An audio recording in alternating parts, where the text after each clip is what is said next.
Bonjour tout le monde et bienvenue à l'activité Connais-toi toi-même, une activité d'impact qu'on fait ensemble tous les dimanches vers 11 heures, heure du Québec où je suis.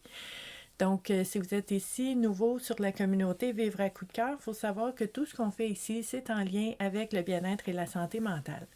Donc, moi, mon nom, c'est Stéphanie et puis je suis intervenante psychosociale depuis 28 ans maintenant. J'accompagne les gens au niveau de leur bien-être et de leur santé mentale.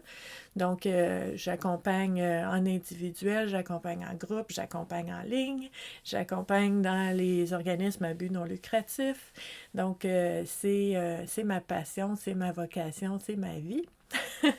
Et puis, depuis 2018, en fait, j'ai décidé de, de pouvoir accompagner vraiment toutes les personnes qui en ont besoin en étant en ligne. Donc, avec l'avènement des réseaux sociaux, ça permet de pouvoir supporter, aider, accompagner des personnes de partout à travers le monde parce que on a les réseaux sociaux. Donc, et on a aussi des façons de pouvoir connecter ensemble en ligne comme ça. Donc, très, très, très précieux pour moi après 21 ans à œuvrer dans le milieu communautaire, dans les organismes à but non lucratif. J'ai beaucoup aimé, mais en même temps, tu sais, on pouvait accompagner et supporter les gens qui venaient dans les murs de l'organisme. Donc, j'aime beaucoup cette notion de ne pas avoir de territoire prédéfini, de pouvoir dire oui et aider les gens peu importe un petit peu où est-ce qu'ils se trouvent à ce moment-là dans leur vie. Donc, vous allez voir ici, sur la communauté Vivre à coup de cœur, je vous offre à tous les jours de l'année, au moins une fois par année, une fois par jour, je veux dire, il y a cette possibilité de pouvoir explorer notre santé mentale sous différents éléments. Donc, on a par exemple des exercices, des activités, des réflexions, des pratiques, des approches, des techniques que je vous suggère, que je vous propose, qui existent en fait. Tout ce que je partage avec vous, ce sont des choses que j'ai pratiquées, que j'ai expérimentées, que je connais. Donc, je vous parlerai pas de choses dont je ne connais pas. Je ne vous parlerai pas de choses non plus qui sont un petit peu comme vendre du rêve. Là. Je ne crois pas à ça. Je trouve ça important que ce qu'on puisse faire ensemble, ce soit concret, qu'il y ait vraiment des belles prises de conscience puis des changements qui aient lieu à partir de ces partages-là, de ces discussions-là, de ces échanges-là. Donc, à tous les jours, vous allez avoir ça. Le dimanche, chaque semaine, donc, on a une activité spéciale qui s'appelle Connais-toi toi-même. C'est l'activité de ce matin. Et dans cette activité-là, ben, je vous propose de faire un cheminement personnel, de faire des prises de conscience en groupe, ensemble. Donc, je suis avec vous dans les commentaires maintenant en temps réel. Et le fait de cheminer ensemble en groupe, ben, ça fait qu'on se sent moins seul et ça fait aussi qu'on peut s'inspirer, on peut s'aider dans nos propres réflexions. Donc, le dimanche, on utilise un outil qui est les jeux de cartes Oracle pour nous aider dans notre cheminement personnel. Puis là, je sais qu'il y a des gens des fois qui disent « Ouais, mais c'est quoi le rapport là? Tu es intervenante psychosociale, tu sais, c'est reconnu, c'est sérieux. Et là, tu nous parles de jeux de cartes. En fait, des outils pour nous aider dans notre cheminement, il y en a une panoplie. Pour moi, ce qui est le plus important, c'est que les outils qu'on utilise dans notre cheminement soient porteurs ou déclencheurs de prise de conscience. Donc, quand on voit plus clairement ce qu'on porte en nous, ce qui est déjà là de toute façon, puis qui a des impacts dans notre vie à tous les jours, bien, au lieu d'être sur le pilote automatique, puis de se demander pourquoi ça nous arrive, puis pourquoi je suis toujours comme ça, puis pourquoi j'attire toujours ce type de personne-là, puis pourquoi je suis encore là-dedans, je pensais que je l'avais réglé, bien, ce que ça fait, c'est que ça nous aide à aller voir ce qu'on porte en nous, puis qu'il y a encore des impacts dans cette situation-là. Donc, ce qu'on porte en nous qui est inconscient est très, très, très important. C'est sûr que quand c'est inconscient, ben, on n'en a pas conscience. Donc, c'est très difficile dans le day-to-day là, d'utiliser ces infos-là dans dans notre réflexion, dans notre analyse de la situation, puisque c'est inconscient. Donc, c'est pour ça qu'on a besoin d'outils comme les jeux de cartes oracle pour nous aider à aller voir qu'est-ce qui se passe en nous. Donc, c'est pas notre mental qui va prendre le volant puis dire OK, j'analyse, je choisis, je décide. C'est correct tout ça, mais il y a un élément où est-ce qu'on a besoin d'un petit coup de pouce pour savoir ce qu'on porte en soi, qui fait déjà partie de l'équation, mais dont on n'est pas conscient, pour voir plus clair. Et avec ces prises de conscience-là, on peut dire OK, là, j'ai vu quelque chose en moi que je ne savais pas que je portais en moi. Ça fait bien du sens. Ça explique bien des choses. Et à partir de maintenant, à partir du moment où est-ce que j'ai conscience de quelque chose, j'ai une nouvelle information, mais ça va peut-être changer ma vision des choses. Ça va peut-être changer mon ressenti, mon expérience de ce que je vis. Ça va peut-être changer mes décisions puis mes choix à l'avenir. Et à ce moment-là, mon quotidien va changer, pas par magie, mais parce que j'ai vu quelque chose. Et je l'ai pris en considération dans mes futurs choix. Donc ça devient très, très, très important dans notre cheminement personnel. Puis là, je sais qu'on a des personnes avec nous. En fait, ça fait 6 ans et demi qu'on fait cette activité-là tous les dimanches. Puis je sais que vous êtes là. Donc bonjour, très, très, très heureuse d'être avec vous encore aujourd'hui. Il y a des nouveaux, on leur dit bonjour aussi. Un bel accueil. Donc la grande raison d'être de cette communauté-là, c'est vraiment de pouvoir cheminer ensemble. Le cheminement personnel, c'est personnel. Il n'y a personne qui peut faire ces prises de conscience-là à notre place. Sauf qu'on n'est pas obligé de marcher toute seule dans ce cheminement-là. Donc, c'est un élément qui fait beaucoup de bien ici. Et tout ça étant dit, ça met un petit peu la table pour le jeu de cartes que je veux vous proposer aujourd'hui pour explorer ce qui se passe en nous. Donc, on va utiliser un jeu de cartes qui s'appelle Vivre seul. OK? Ça a été créé par Sylvette Grenier. Et puis, le jeu Vivre seul, OK? C'est un gros boîtier immense. On a l'exemple des cartes ici.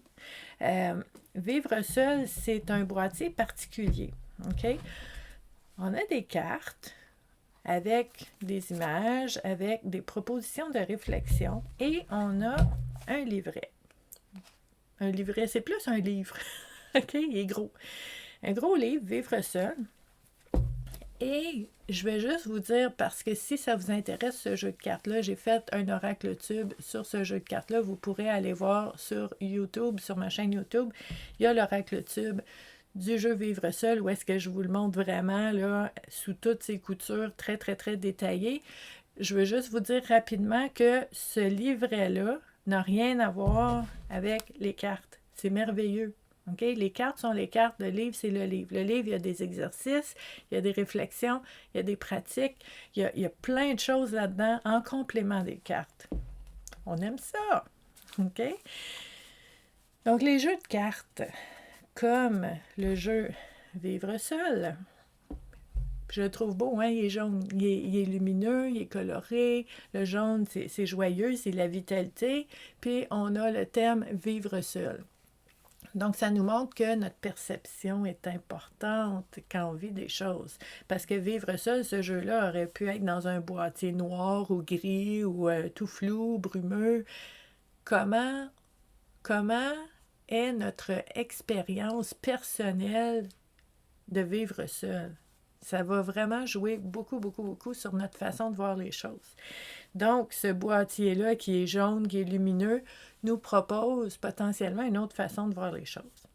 Si vous êtes seul en ce moment, puis que c'est ponctuel, c'est temporaire, c'est un moment dans le temps où est-ce que vous êtes seul, c'est une chose. Si vous êtes régulièrement seul, il y a des gens qui vont me dire « je suis toujours toute seule », c'est autre chose aussi. Les expériences sont différentes.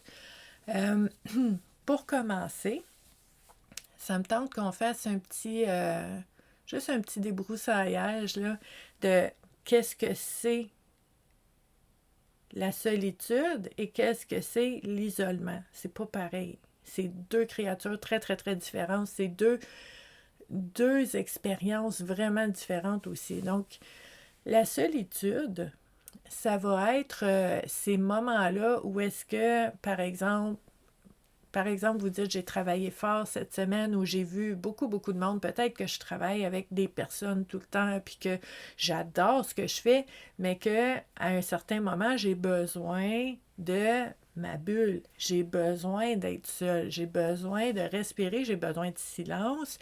J'ai besoin, moi j'aime bien dire, j'ai besoin d'aller me cacher dans le bois. J'ai besoin de ce moment-là de solitude pour me ressourcer. Donc, vous voyez la différence où est-ce que je le demande, je le souhaite, je place mon horaire, je prépare mes choses pour avoir des moments réguliers, pour décrocher, pour être seule avec moi-même, pour me ressourcer. Donc, c'est choisi, c'est voulu, c'est apprécié, ça a des effets bénéfiques, c'est bon pour nous, ça nous fait du bien. La solitude, on en a besoin. Et c'est une bonne chose, OK? Ça, c'est une chose. Quand on parle de l'isolement, ce n'est pas choisi. J'aurais besoin d'être avec des gens. Sont où mes gens? J'appelle partout, il n'y a personne qui est disponible, il n'y a personne qui est là. Et en ce moment, j'aurais vraiment besoin de quelqu'un. Puis il n'y a personne autour de moi. Donc, je souffre. Je ne suis pas bien. Ce n'est pas une belle expérience pour moi parce que j'aurais besoin de connecter avec des gens, puis je trouve pas personne autour de moi, donc je me sens seule, je me sens isolée, je me sens à part, je me sens pas connectée, puis c'est lourd. Donc la solitude, quand j'en ai besoin, ça m'apporte de la légèreté, ça me fait du bien. Le sentiment d'isolement, quand j'ai besoin d'être avec les gens puis il n'y a personne autour de moi, ben c'est lourd. Puis ça m'apporte un sentiment d'être déconnecté. Puis ça, c'est souffrant. Donc, vous voyez la différence. Puis là, on a le jeu vivre seul. Il y a plein de façons de vivre seul. Puis ces cartes-là, il y en a vraiment plusieurs. Donc, il y a plein de facettes à explorer avec ce jeu-là. Mais on va voir aujourd'hui ce qui sort. Je veux quand même vous montrer quelques cartes parce que les gens aiment ça, voir c'est quoi nos cartes ici. Donc, il y a toujours une image avec une thématique. Ici, on a l'évitement. OK? Je vous en montre quelques-unes parce que on aime ça voir les cartes. Son thème, c'est justement la solitude. On a une ici et son thème, c'est la méfiance. On a une ici encore et son thème, c'est se détendre. Donc, on a plein de facettes qu'on explore avec ce jeu-là. Ici, on a quoi? La vérité. Se dire la vérité sur ce qu'on ressent concernant la solitude, concernant l'isolement, concernant le fait de vivre seul. Donc, on va utiliser ce jeu de cartes-là. Je brasse les cartes en ayant l'intention, en fait, que les différentes thématiques qui vont ressortir soient porteuses et déclencheurs de prise de conscience qui peut nous aider, en fait, à voir les choses autrement, qui peuvent nous aider aussi à voir plus clairement ce que nous, personnellement, on vit concernant la solitude, concernant l'isolement, concernant le fait de vivre seul. Je vous parle de tout ça parce que il y a différents éléments à explorer. Donc, OK, j'ai une carte ici. On continue de brasser une autre ici. Et on va voir c'est quoi les différentes thématiques qui sortent aujourd'hui. OK. Donc, je mets les cartes de côté. Je mets aussi le livret de côté. On ne s'en sert pas. Ce qu'on veut faire avec cette activité-là, j'ai mes 3 cartes. On va explorer ce que ça veut dire pour chacun de nous en lien avec notre expérience, notre vécu pendant les moments où est-ce que on se sent seul, ou est-ce qu'on aurait besoin d'avoir des gens autour, mais ne sont pas nécessairement là. Donc, on a vraiment ce laser-là où est-ce qu'on va explorer vivre seul. OK? Qu'est-ce qu'on peut faire avec ça? Donc, la première carte qui est sortie, une belle carte jaune, c'est retirer le mot « si ». OK? On ne peut pas être heureux au conditionnel, alors restons dans le présent et profitons de chaque moment agréable. OK, ça c'est une belle affirmation, c'est inspirant, mais moi je vais aller un petit peu plus loin dans l'activité Connais-toi toi-même, retirer le mot « si ». On ne peut pas être heureux au conditionnel, en lien avec le fait de vivre seul ou de se sentir seul. Donc, dans mon cheminement personnel, je pourrais me poser la question, est-ce que ça arrive par moment que j'entretienne la croyance que si j'avais plus de personnes dans ma vie, ou si j'habitais avec quelqu'un, ou si j'étais pas déménagée dans un endroit que je connais pas, un nouvel endroit, ben à ce moment-là, je serais moins seule. Est-ce que j'ai des conditions comme ça, des croyances? Est-ce que je crois que si je n'avais pas vécu telle expérience par le passé, ben je serais pas seule aujourd'hui? Et je ne souffrirais pas. Est-ce que j'ai la croyance que si j'étais une personne plus extravertie, plus enjouée, plus positive, ben j'aurais plus de personnes dans ma vie? Est-ce que je suis au conditionnel? Est-ce que ce conditionnel-là me crée des barrières? Est-ce que j'ai des obstacles dans ma propre façon de penser, dans mes propres croyances qui font que j'ai de la difficulté à connecter avec les gens? Est-ce que, on pourrait se poser la question aussi, est-ce que c'est possible d'être comblé, heureux, en paix, en ayant 1, 2 ou 3 personnes importantes dans ma vie, mais pas nécessairement d'être toujours entouré de 10-12 personnes, d'être très, très, très, tu sais, toujours dans les groupes. Est-ce que c'est possible d'être heureux, d'être comblé, d'être en paix, d'être bien, avec une amitié sincère, réciproque, bienveillante, saine? Peut-être que pour vous, ça va de soi, parce que peut-être que pour vous, le fait d'entretenir des amitiés puis des relations comme ça, ben vous mettez beaucoup, beaucoup de considération et d'attention et d'énergie et d'amour dans vos relations. Donc, vous préférez d'en avoir quelques-unes au lieu d'en avoir tout plein. C'est possible. Il y a des gens aussi qui vont dire, bon, ben moi, j'aime ça vraiment, tu sais, je suis comme un apiculteur, puis j'envoie des semences de joie et de rire partout où je passe, puis le plus qu'il y a de monde, le mieux c'est. C'est très possible aussi. On est tous différents. Mais dans vos croyances, là, dans vos croyances, parce qu'ici, c'est de ça qui est question, OK? Nos croyances. Retirez le mot « si ». Le fait d'être au conditionnel. Si je faisais ci, j'aurais peut-être plus de ça ou moins d'un élément que j'aime moins dans ma vie. Puis quand on parle du fait de vivre seul, ben on pourrait se poser la question, est-ce que le fait que je vive seule en ce moment, c'est complètement 100% une mauvaise nouvelle ou il y a des éléments qui sont quand même intéressants du fait de vivre seul? Je peux manger à l'heure que ça me tente. Je peux manger ce que je veux. J'ai pas de questions à poser à personne. Je me couche quand je veux. Je me réveille, je me lève quand je veux. Je peux faire une journée pyjama. Il n'y a personne qui me voit. Il y a peut-être des éléments qui sont appréciables. Et parce que ici, hein, vous savez, on ne joue pas à l'autruche, on ne se cache pas la tête. Il y a aussi des éléments qui sont lourds, qui ne sont pas faciles.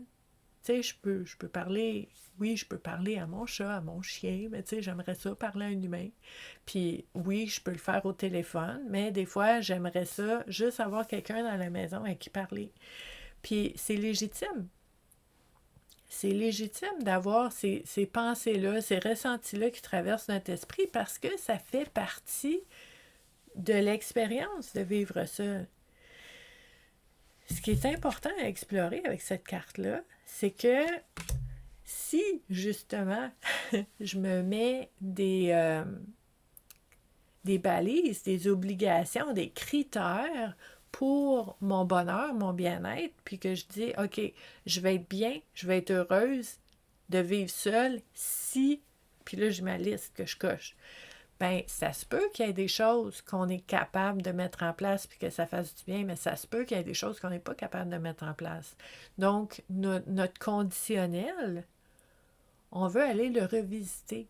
Puis c'est ce que je vous proposerais, en fait, si on fait un cheminement personnel, puis on veut apprendre à se connaître concernant cette facette-là, bien, vous pourriez juste prendre un papier puis un crayon, puis dire, OK, ce sont quoi mes croyances concernant le fait de vivre seul, puis comment ces croyances-là m'aident, me soutiennent, me font du bien, et comment ces croyances-là me créent de la lourdeur, me créent des défis, puis me créent du mal-être en quelque part.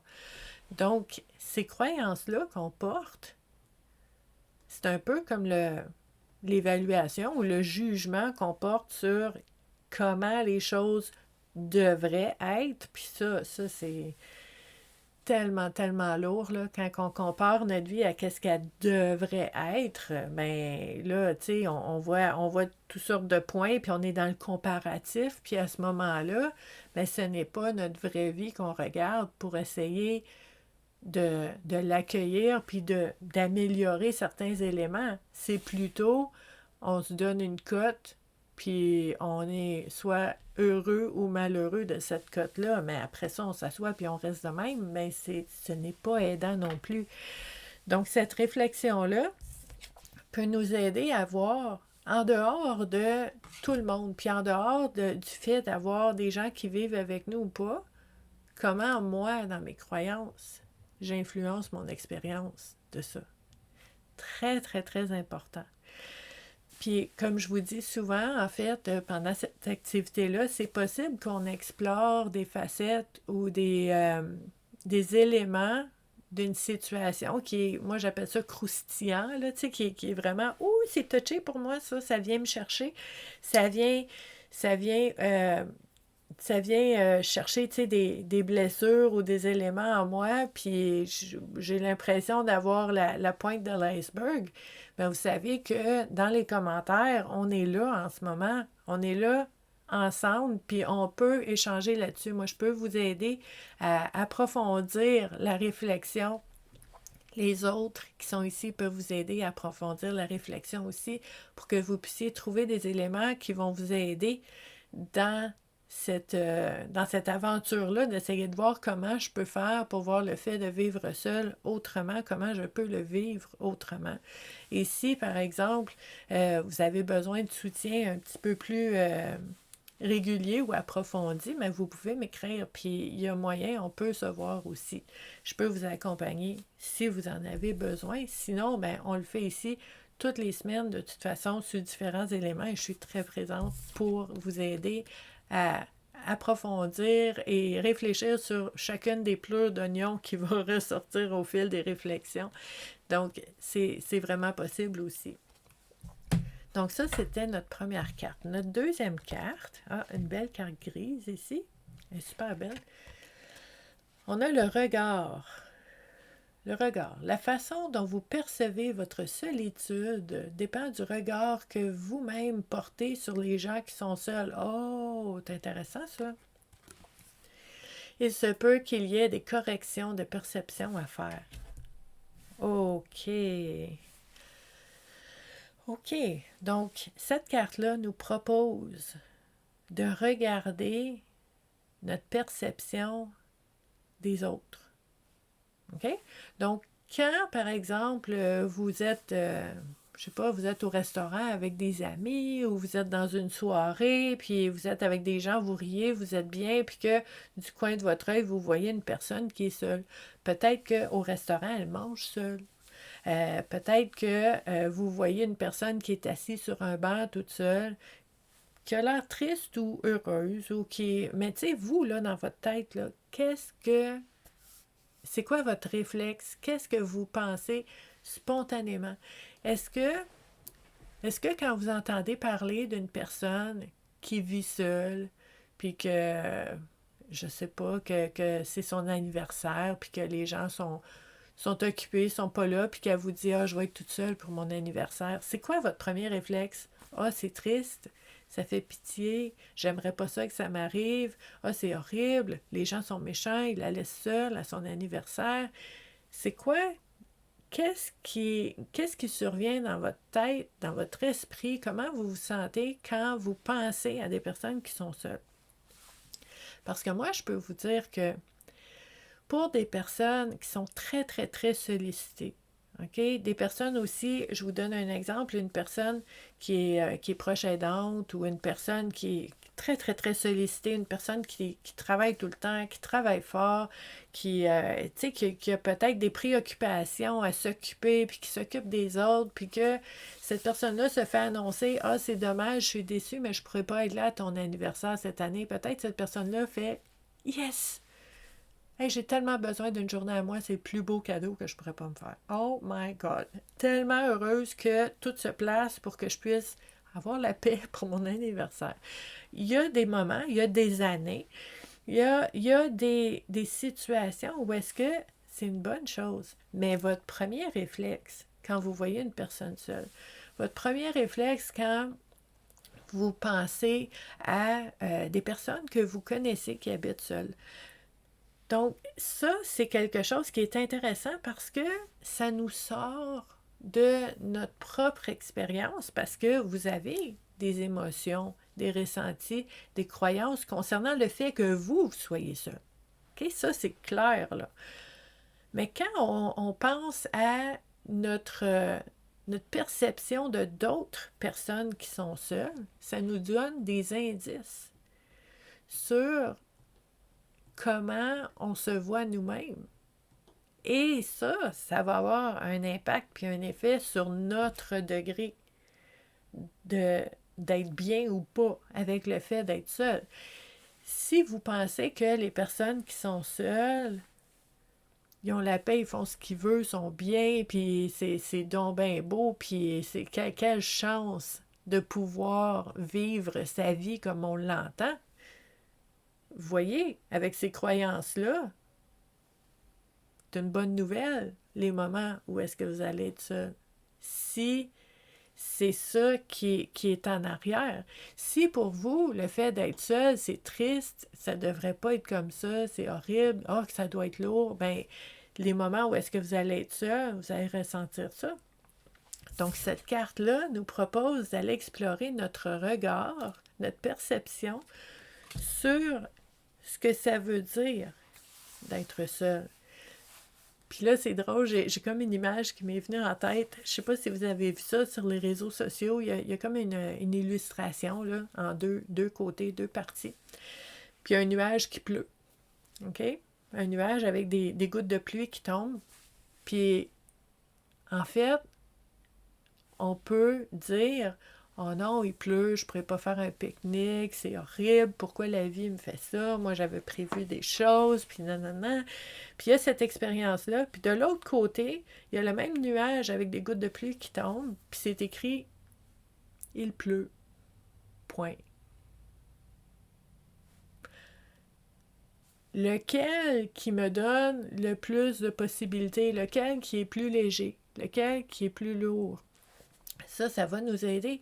Donc, en fait, nos croyances de dire, d'être seul, ça veut dire ci, ça veut dire ça me donne la possibilité de ça m'enlève des possibilités de telle autre chose. Toutes ces croyances-là, c'est comme mon nuage avec tous les éléments de ce que ça m'enlève, puis de ce que ça veut dire. En fait, le fait de vivre seul, ça veut dire, je vis seul. Point.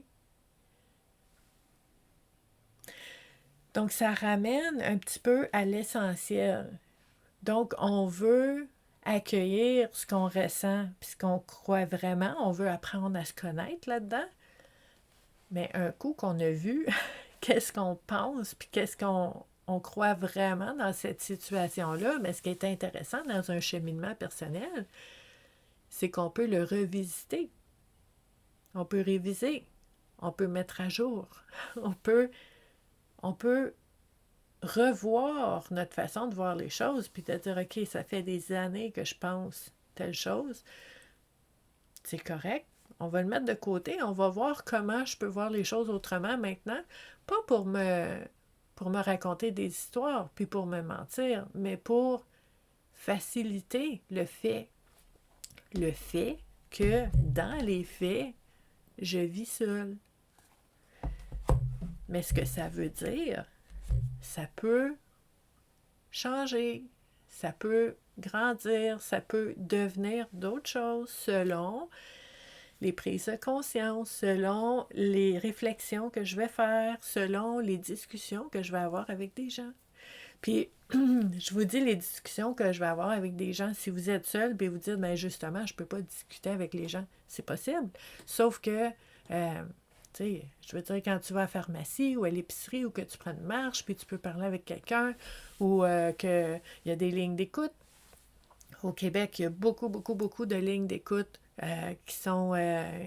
tu sais, t'appelles, puis ce sont des bénévoles qui sont formés à l'écoute. Ils vont pas te juger, ils vont pas te dire quoi faire, ils vont pas t'interrompre, ils vont pas dire « Ah oui, moi aussi, je... » Comme on a dans nos relations personnelles, là, parler à quelqu'un qui est formé à l'écoute, là, c'est incroyable. Ça fait tellement du bien parce que t'as pas de conseils, t'as pas d'avis, t'as pas de jugement, t'as pas une personne qui rapporte tout à elle ou qui dit « As-tu pensé, tu pourrais... » Non, on est dans « j'ai besoin de parler, j'ai quelqu'un qui m'écoute ». C'est extraordinaire. C'est gratuit. Fait que, tu sais, on peut, quand on en a besoin, c'est peut-être pas, je comprends que c'est peut-être pas l'idéal. Il y a des gens que j'accompagne qui m'ont déjà dit « Oui, mais j'aimerais tellement mieux avoir soit un amoureux ou une amoureuse ou un ami proche à qui parler. Ça serait tellement plus nourrissant, puis ça me ferait du bien. » Je comprends ça. Mais on parle ici de regard. Donc, moi, ce que je ferais dans cette situation-là, je pourrais, par exemple, vous proposer la réflexion de dire quel est mon plan A, quel est mon plan B. Idéalement, j'aimerais avoir des personnes dans ma vie que je connais, qui me connaissent, que j'aime, qui m'aiment, que c'est vraiment sain, c'est réciproque, puis des connexions profondes avec des personnes. C'est mon plan A, c'est ce que je souhaiterais, c'est ce que je veux. Mais je peux avoir un plan B, puis dire, moi, quand j'ai besoin de parler, j'ai besoin de parler, puis je peux avoir réponse à ce besoin-là, puis ça me fait du bien, en ayant affaire avec un bénévole, une ligne d'écoute, de parler à quelqu'un sur un banc de parc ou au centre d'achat. Ça me fait du bien dans le moment que je suis là. Et c'est bien, c'est bon, ça me fait du bien. C'est pas mon plan A, mais ça me fait du bien. Donc, ce changement de regard-là, qui va aller dans la souplesse, dans la flexibilité, de pouvoir répondre à mon besoin comme je peux dans le moment qui est là, avec les possibilités que j'ai. Ça va devenir très important aussi. Donc, une belle réflexion ici au niveau du regard qu'on porte sur la solitude, l'isolement, le fait de vivre seul. Et qu'est-ce que ça veut dire, ces croyances-là, ce regard-là, quand je regarde ma propre vie?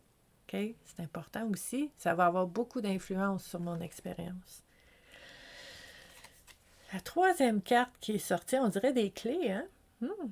C'est beau. Donc, on a ralentir. Cela peut être tout à fait bénéfique lorsqu'on vit à la seule vitesse turbo. Il est temps de respirer par le nez et de regarder ce qui nous entoure. Ralentir. OK. C'est intéressant. Moi, pour cette carte-là, ce qui me vient à l'esprit, parce que le thème, c'est ralentir, fait que je pense à tous les moments où est-ce que... Hey, là, j'ai une question pour vous, parce que je sais qu'il y a des gens qui sont avec nous toutes les semaines, qui sont en France, en Europe, ailleurs. Comment vous, dans votre région, vous dites, il doit y avoir une expression pour ça, là, vous dites que, tu sais, vous courez partout, là, puis vous êtes occupé, puis c'est une chose après l'autre, puis nous autres, au Québec, on dit on a de la broue dans le toupette. Donc, c'est comme, OK, hey, il y a ça, on descend la liste. Donc, c'est quoi pour vous cette expression-là qui est comme contraire de ralentir, qui est comme « Ah, j'ai trop, mais faut pas que j'arrête. Faut que je fasse, j'ai ci, j'ai ça, faut pas que j'oublie. » Puis vraiment, là, ce qui arrive quand on fait un lien, parce qu'on n'oublie pas, notre lien ici, c'est vivre seul. Ça, c'est un élément que j'explore avec beaucoup de personnes que j'accompagne. Quand on s'étourdit, quand on se distrait avec plein de tâches, avec plein d'obligations, là, des responsabilités, puis on n'est pas insouciant, moi je suis à mon affaire, puis on peut compter sur moi, puis c'est tout positif, là. On fait ça pour des bonnes raisons. Mais en même temps, ça peut être une distraction parce qu'il y a des choses que je ne veux pas voir dans ma vie. Donc, je m'occupe. Puis, si vous saviez le nombre de personnes que j'accompagne pour des épuisements professionnels, OK? Occupé, jusqu'à temps que, paf, on est dans le mur, ça avance plus. OK? Là, on ne vous dit pas de courir partout, puis de tout faire, puis d'être super occupé ou de frapper le mur. On vous dit ralentir. Ralentir.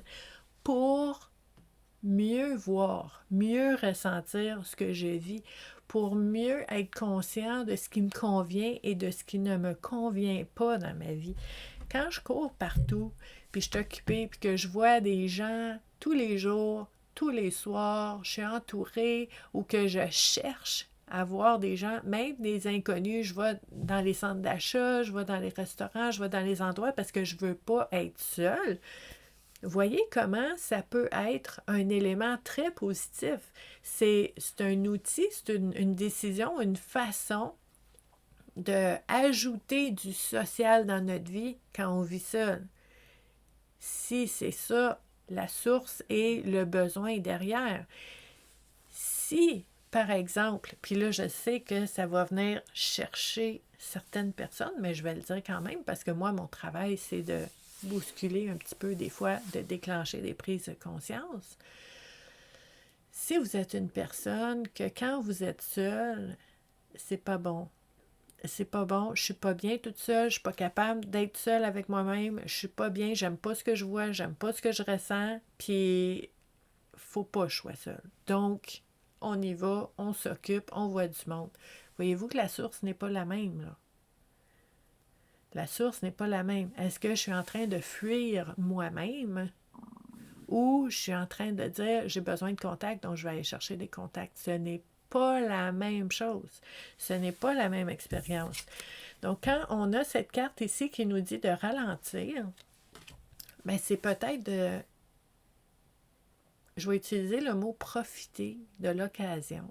Puis je sais que pour certaines personnes, ils sont comme non, c'est pas une occasion à profiter. Là, moi, quand je suis seule, là, ça vient me chercher, puis je suis pas bien, là. Tu sais, il y a des personnes que dans leur domicile, ils ont toujours la radio ou la TV ouverte parce que ça prend du bruit, ça prend... Faut pas que je sois seule dans ma tête avec moi-même. Je comprends ça, mais en même temps, c'est là, probablement, dans cet espace-là, seul avec toi-même, que tu vas découvrir des éléments qui vont t'aider à mettre des choses en place pour t'aider au quotidien, puis pour avoir le droit, te donner le droit de ralentir et de penser un petit peu à toi dans tes journées aussi.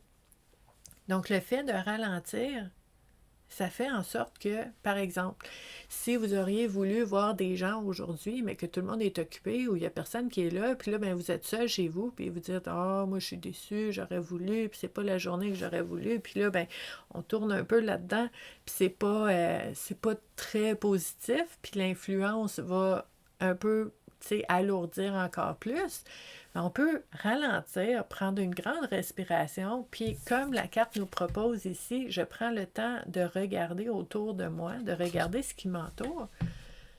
Puis peut-être que je vais voir, hey, fait longtemps là, que je dis que ça me tentait de terminer ce dessin-là ou ce livre-là, puis j'ai jamais le temps parce que je cours tout le temps.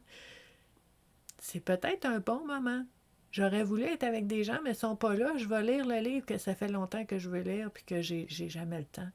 Qu'est-ce que je peux faire? Si je regarde autour de moi, même si mon besoin premier, ça aurait été d'être avec des gens, c'est quoi mon plan B? Qu'est-ce qui est la deuxième chose que j'aimerais faire?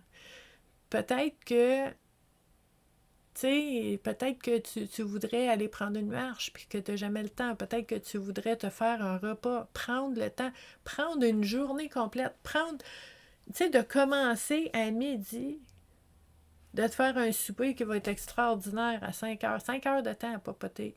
On n'a jamais le temps de faire ça. Moi, j'ai pas le temps de faire ça. Mais une journée où est-ce que je suis déçue après ma barre parce que je peux pas voir les gens que je voulais voir, bien, peut-être que j'allais 5 heures pour me faire quelque chose à ce moment-là. Donc, vous voyez comment, si on ralentit et qu'on regarde ce qui se passe autour de nous, on peut voir des options qu'on ne connaissait pas. Donc, ça peut faire partie d'un beau, d'une belle façon d'explorer ce fait-là, d'être seul et de voir qu'est-ce qu'on peut faire avec ça. Donc, je sais, dans les commentaires, vous avez, vous avez des questionnements, vous avez des situations aussi que vous vivez, puis vous dites, ben moi, je ne sais pas trop comment mettre ça à l'œuvre dans telle situation, mais c'est correct aussi parce que ce qu'on veut faire avec l'activité Connais-toi toi-même, c'est juste de semer des graines pour faire avancer la réflexion, pour mieux se connaître, pour voir les choses autrement, pour mieux voir ce qu'on porte en nous, puis qu'il y a de l'impact, puis qu'il y a de l'influence dans tout ce qu'on vit à tous les jours. Puis à chaque semaine, on explore un sujet différent, parce que les jeux de cartes, ils ont toutes des thématiques différentes.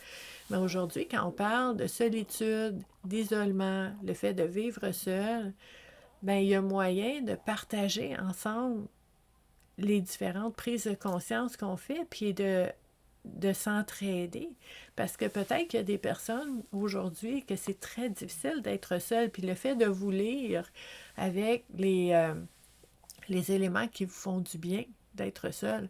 Ou peut-être que pour les personnes qui se sentent bien entourées, puis ça ne veut pas dire qu'ils ont 100 personnes autour d'eux, on n'a pas besoin de 100 personnes. On a besoin que les personnes qui sont là soient bienveillante, saine, respectueuse et vraiment sincère avec nous. C'est pas d'avoir 12 personnes, d'en avoir une sur qui on peut compter.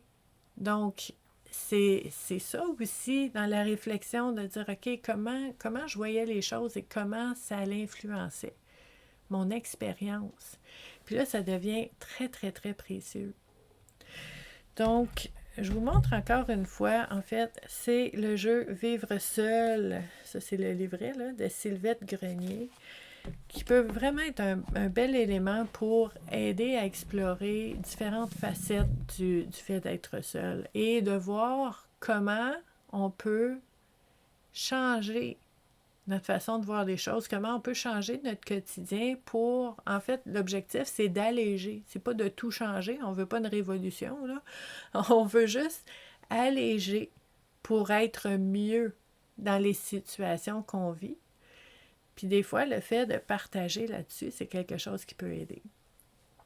Donc, j'espère que vous avez apprécié. Moi, c'est toujours un plaisir pour moi d'être avec vous chaque semaine pour cette activité-là. S'il y a des éléments que vous voulez approfondir, des questions, des éléments que vous voulez apporter, mettez-les dans les commentaires. Puis vous savez, même si vous arrivez dans quelques heures, dans quelques jours, dans quelques mois, la vidéo de l'activité reste en ligne parce qu'elle est préenregistrée. C'est ça le compromis. En fait, c'est que avec le nouveau fonctionnement de Meta, les activités, les vidéos en direct sont supprimées après 30 jours. Donc, on a fait le choix ici de préenregistrer l'activité et que je sois avec vous en temps réel, en direct, dans les commentaires quand la vidéo va être en ligne. Donc, de cette façon-là, ça reste là pour les personnes qui pourraient en avoir besoin dans une réflexion dans les prochains jours, les prochains mois, les prochaines années. Donc, très important pour moi que le soutien, le cheminement, l'entraide, les réflexions restent vraiment disponible, accessible facilement. Donc, c'est comme ça qu'on fait. Si vous êtes ici et que vous aimez l'activité Connais-toi toi-même, vous pouvez m'aider en partageant la publication sur vos réseaux sociaux. Donc, ça peut être partout, LinkedIn, Threads, Instagram. Bon, on veut juste être capable d'être vu par les personnes qui pourraient avoir besoin d'une activité comme ça dans leur cheminement. Donc, merci de m'aider avec ça. Et ben, je vous dis à dimanche prochain pour une autre activité Connais-toi toi-même et je vous souhaite une super belle journée aujourd'hui. À bientôt!